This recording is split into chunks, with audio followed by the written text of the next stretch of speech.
दाऊद और गोलियत की कहानी। यह उस समय की बात है जब पलिश्तियों ने युद्ध के लिए अपनी सेनाओं को इकट्ठा किया और यहूदा देश के सोको में एक साथ होकर सोको और अजेका के बीच एफेस दमीम में डेरे डाले। शाऊल और इस्राएली पुरुषों ने भी इकट्ठे होकर एला नामक तराई में डेरे डाले और युद्ध के लिए फलिस्तियों के विरुद्ध पाती बांधी। फलिस्ती तो एक ओर के पहाड़ पर और इस्राएली दूसरी ओर के पहाड़ पर खड़े रहे और दोनों के बीच तराई थी। तब फलिस्तियों की छावनी में से गोलियत नामक एक वीर निकला जो गात नगर का था और उसकी लंबाई 6 हाथ 1 बीता थी।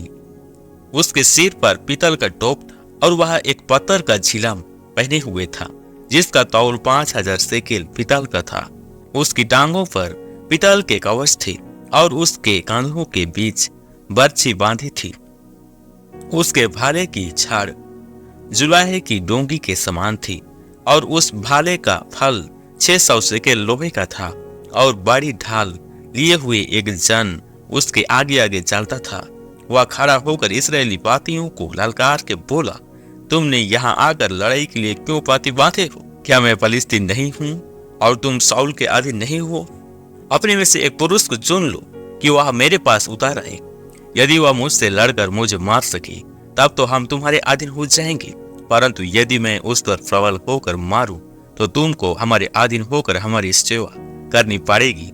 फिर वह फलिस्ती बोला, मैं आज के दिन इस्राएली पातियों को ललकारता हूँ, किसी पुरुष को मेरे पास भेजो कि हम एक दूसरे से लड़ें। उस फलिस्ती की इन बातों को सुनकर शाऊल और समस्त इजरायलियों को मन कच्चा हो गया और वे अत्यंत डर गए। दाऊद यहूदा के बैतलहम के उस एफ्राती पुरुष का पुत्र था जिसका नाम इशै था और उसके 8 पुत्र थे और वह पुरुष शाऊल के दिनों में बूढ़ा और निर्बल हो गया था। इशै के 3 बड़े पुत्र शाऊल के पीछे होकर लड़ने को गए थे और उसके 3 पुत्रों के नाम जो लड़ने को गए थे ये थे, अर्थात ज्येष्ठ का नाम एलियाब, दूसरे का नाम अबीनादाब और तीसरे का नाम शमा था। सबसे छोटा दाऊद था और तीनों बड़े पुत्र शाऊल के पीछे होकर गए थे और दाऊद बैतलहम में अपने पिता की भेड़ बकरियों चराने को शाऊल के पास से आया जाया करता था। वह फलिस्ती तो 40 दिन तक सवेरे और सांझ को निकट जाकर खड़ा हुआ करता था। यिशै ने अपने पुत्र दाऊद से कहा, यह एपा भर भुना हुआ अनाज और ये 10 रोटियां लेकर छावनी में अपने भाइयों के पास दौड़ जा और पनीर की ये 10 टिकियां उनके सहस्त्रपति के लिए ले जा और अपने भाइयों का कुशल देखकर उनकी कोई निशानी ले आना। शाऊल और तेरे भाई और समस्त इजरायली पुरुष एला नामक तराई में फलिस्तियों से लड़ रहे हैं। अतः दाऊद सवेरे उठ भेड़ बकरियों को किसी रखवाले के हाथ में छोड़कर यिशै की आज्ञा के अनुसार उन वस्तुओं को लेकर चला और जब सेना रणभूमि को जा रही और संग्राम के लिए ललकार रही थी उसी समय वह गड़ियों के पड़ाव पर पहुंचा। तब इसराइलियों और फलिस्तियों ने अपनी अपनी सेना आमने सामने करके पाती बांधी।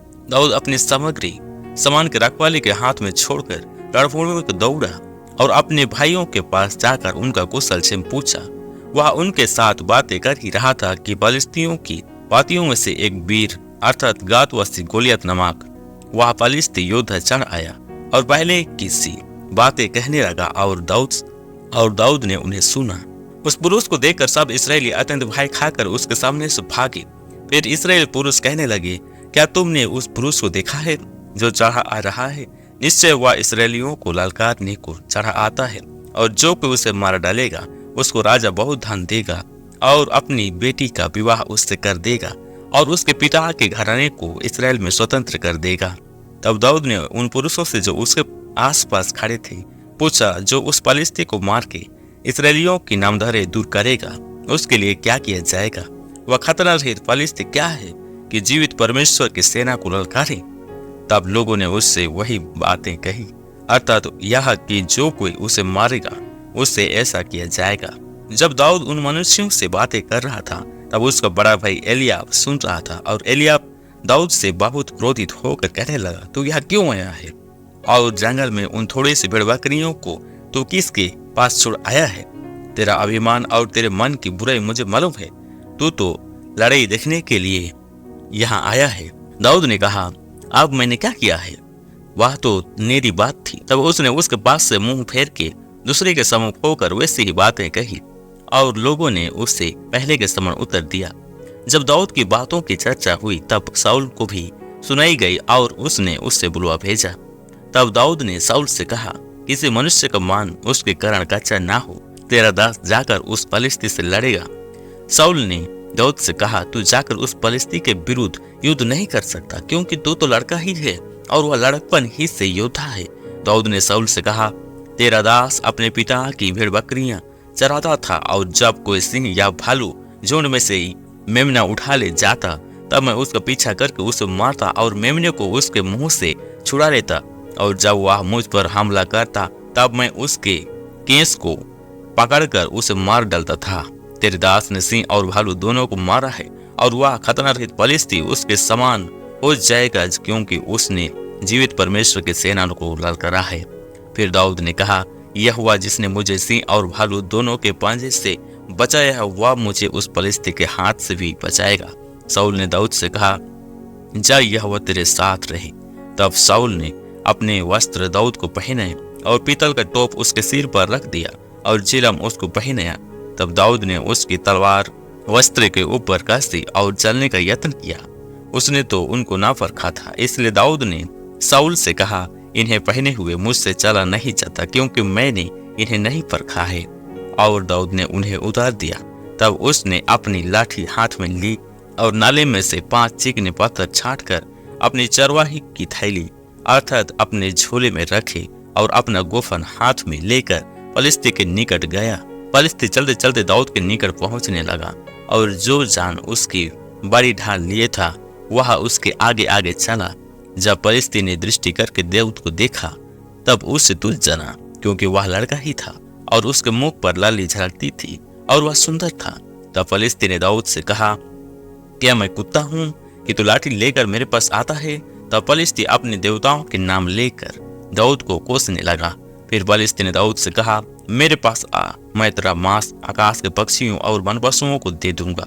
दाऊद ने पलिश्ती से कहा, तू तो तलवार और भाला और संग लिए हुए मेरे पास आता है, परंतु मैं सेनाओं के यहोवा के नाम से तेरे पास आता हूँ, जो इस्राएली सेना का परमेश्वर है और उसी को तूने ललकारा है। आज के दिन यहोवा तुझको मेरे हाथ में कर देगा और मैं तुझको मारूंगा और तेरा सिर तेरे धड़ से अलग करूंगा। और मैं आज के दिन पलिश्ती सेना के सांप आकाश के पक्षियों और पृथ्वी के जिन जंतुओं को दे दूंगा। तब समस्त पृथ्वी के लोग जान लेंगे कि इस्राएल में एक परमेश्वर है, और यह समस्त मंडली जान लेगी कि यहोवा तलवार या भाले के द्वारा जयमत नहीं करता, इसलिए कि संग्राम तो यहोवा का है और वही तुम्हें हमारे हाथ में कर देगा। जब पलिश्ती उठकर दाऊद का सामना करने के लिए निकट आया तब दाऊद सेना की ओर पलिश्ती का सामना करने के लिए फुर्ती से दौड़ा। फिर दाऊद ने अपनी थैली में हाथ डालकर उसमें से एक पत्थर निकाला और उसे गोफन में रखकर पलिश्ती के माथे पर ऐसा मारा कि पत्थर उसके माथे के भीतर घुस गया और वह भूमि पर मुंह के बल गिर पड़ा। यो दाऊद ने पलिश्ती पर गोफन और एक ही पत्थर के द्वारा प्रबल होकर उसे मार डाला, परंतु दाऊद के हाथ में तलवार ना थी। तब दाऊद दौड़कर पलिश्ती के ऊपर खड़ा हो गया और उसकी तलवार पकड़कर म्यान में खींची और उसको घात किया और उसका सिर उसी तलवार से काट डाला। यह देखकर कि हमारा वीर मारा गया, पलिश्ती भाग गए। इस पर इस्राएली और यहूदी पुरुष ललकार उठे और गात और एक्रोन के फाटकों तक पलिश्तियों का पीछा करते गए और घायल पलिश्ती सरेम के मार्ग में और गात और एक्रोन तक गिरते गए। तब इस्राएली पलिश्तियों का पीछा छोड़कर लौट आए और उनके डेरों को लूट लिया। और दाऊद पलिश्ती का सिर यरूशलेम में ले गया और उसके हथियार अपने डेरे में रख लिए।